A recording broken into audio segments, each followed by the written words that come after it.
Hello, Ma'am Ilona. This is our last task regarding the using of literacies with enhancing and building literacies across the curriculum. But I choose eco-literacy, okay, with the topics of grade 7 to 10, specifically living things and their environment. So, first and foremost, so we need to define living things, environment, eco-literacy, environmental sustainability, and also the environmental education.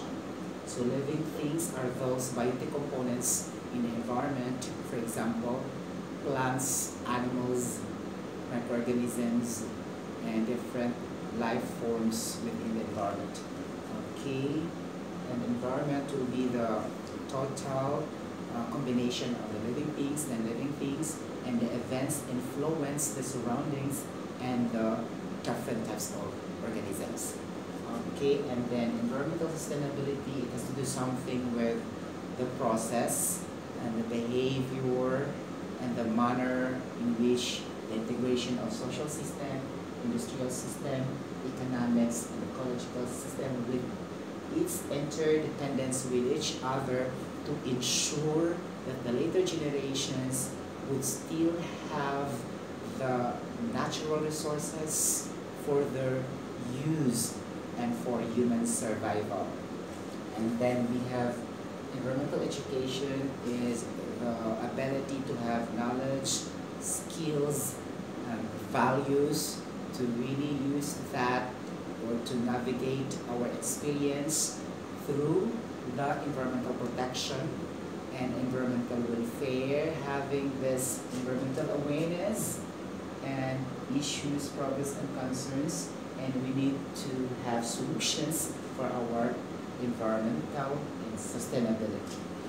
Okay, now we have eco-literacy, so meaning this is really the understanding of the basic principles with regards to our four framework here: social system, industrial system, economics, and ecological system, and their interdependence with each other, the integration with each other, and then for the total context of the environmental sustainability. So this eco-literacy also means that the generations, all of us, requires to think ecologically and the interconnectedness with this again for framework of what are our abilities, capacities, and to encourage other people to take actions, okay, to have environmental solutions to fight for these environmental challenges, environmental problems, environmental consequences, environmental degradation, environmental pollution, and everything to achieve environmental welfare for the humanity and for our environmental stability, to avoid the environmental linked illnesses and also the climate changes and also the different types of depletion of the sources, energy resources. Okay, now we go to the basic definitions of the environment. It's already finished. We go to the ecosystem. Ecosystem really is the functional and structural in the biosphere. Okay, meaning it's really the combination of living things and non-living things. Okay, and their interaction also with regards to the functional and structural biosphere, right? And then this ecosystem does do something as a community of the living things interacting with these non-living parts in the physical environment. Okay, now I need to discuss also the ecology. Okay, ecology, it has to do something to the scientific study of the relationship between the living organisms with their reacting with each other, okay, with the physical environment. And then in the ecology, we need to understand the habitat in which the living organisms are living, that they need water, sunlight, nutrition, and shelter to survive. This is in connection to the industrial system. We talk about habitat because this industrial system creating processes, activities, and operations that would try to destroy the habitat and the climate systems, and then they really destroy the ability of this ecosystem to help sustain the life of all living organisms in our environment, in our ecology. Okay, now that would be enough for the definitions, and now we go to the examples, and we go directly to the relevance of, okay, ecolatency. Okay, ecolatency, not just loving the natural systems, natural resources, and our environment, which is really incorporated in our curriculum, but rather we need to have the creation meaningfully with our connections of physical parts of our bodies, the hands, the eyes, the feet, the brain, the head, and everything in order to come up with environmental solutions to protect and prevent against environmental pollution, environmental degradation, and environmental destruction. Okay, things like that in order for us to achieve environmental sustainability. Okay, so the first thing we need to do in our environment is to understand the framework of environmental awareness, okay, environmental welfare, environmental protection, environmental education, environmental sustainability, and then we're gonna blend that with our eco-literacy. So we mean also of eco-literacy, meaning this is really become the critical skills of our politicians, business leaders, and professionals in all spheres, and this should become the most important part of the education at all levels, meaning it cascaded from the primary, secondary schools, colleges, and universities, and in continuing education and training, again, to help protect, preserve, and conserve our natural resources in order for us to achieve a environmental sustainable, okay, planet Earth. Okay, environmental sustainability. By the way, environmental sustainability really is for preservation and protection of our environmental resources for our later generations to have them enough resources by the time. That's why we need to anticipate the effects for that. Okay, things like that. And through that, we can navigate also for the environmental education. All we have to do here is to have practices in an emotionally and socially engaging eco-literacy. Okay, the first thing is we're gonna develop an empathy to protect all forms of lives of these organisms. Okay, meaning we don't destroy their habitat.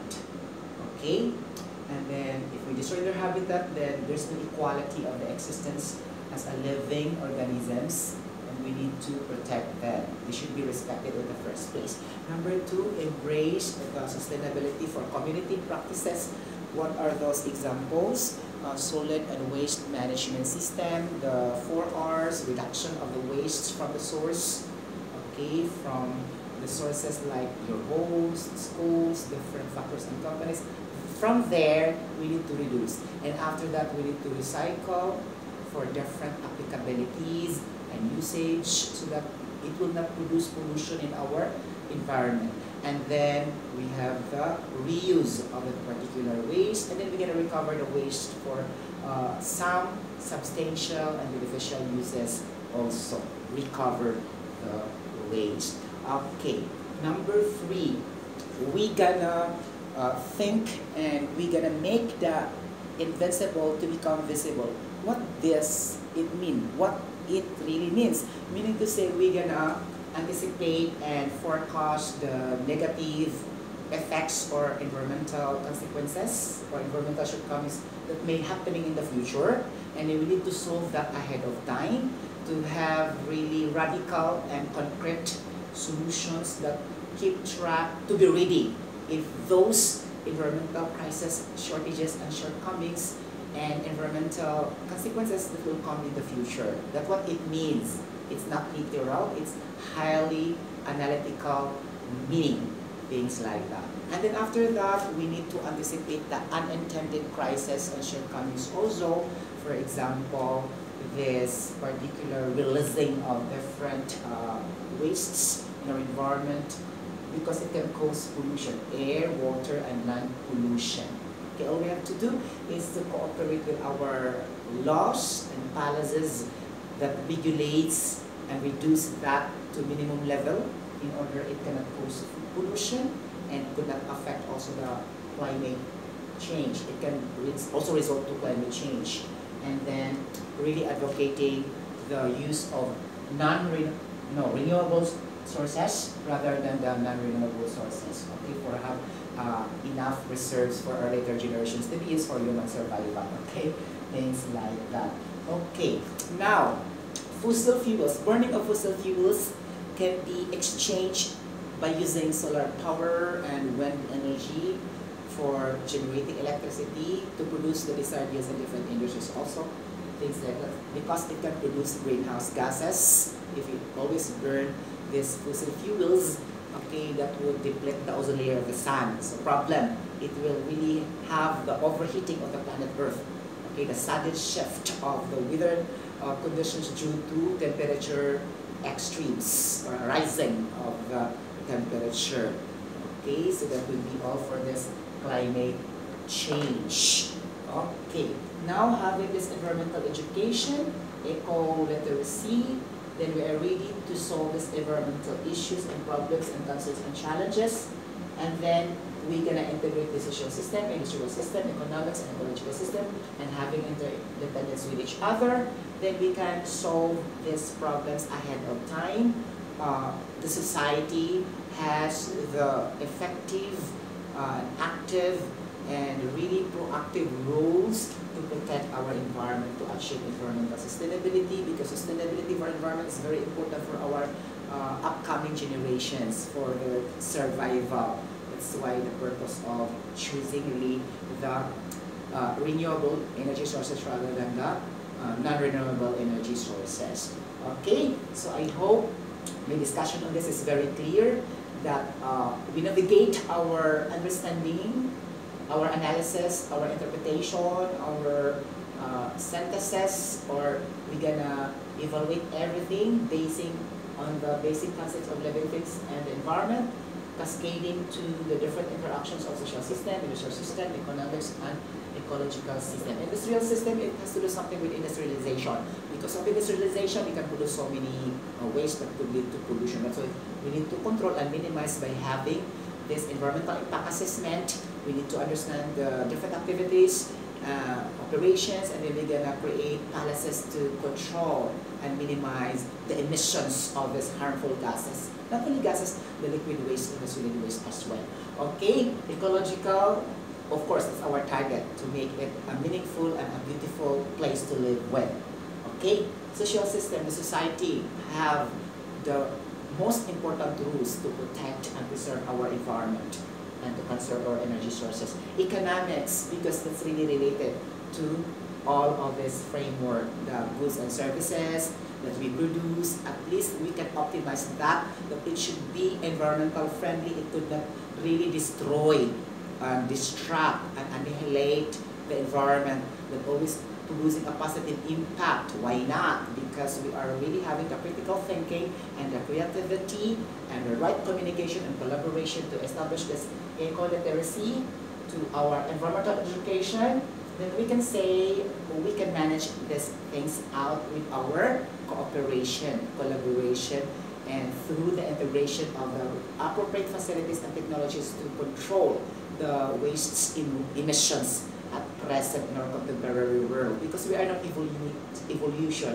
Okay, for the advanced technology, we cannot totally eliminate. All we have to do is to improve and enhance our waste management systems implementation with the right planning, with the right resources, with the right people, with adequate level of environmental awareness through the right amount of environmental education and eco-literacy. Especially, it will be started in our school curriculum, cascaded to the industries, and all of us will have an active participation to have this environmental sustainability for our younger futures to come, to save our planet Earth and our Mother Earth, and we'll be happy forever and ever. Amen. Thank you so much. Bye-bye. God bless everybody. Thank you so much, Ma'am Melona, for giving us a chance to discuss this particular literacy, okay, for advancing and really developing, and this new literacy across the curriculum, which is my favorite, the environment, the eco-literacy, the ecological literacy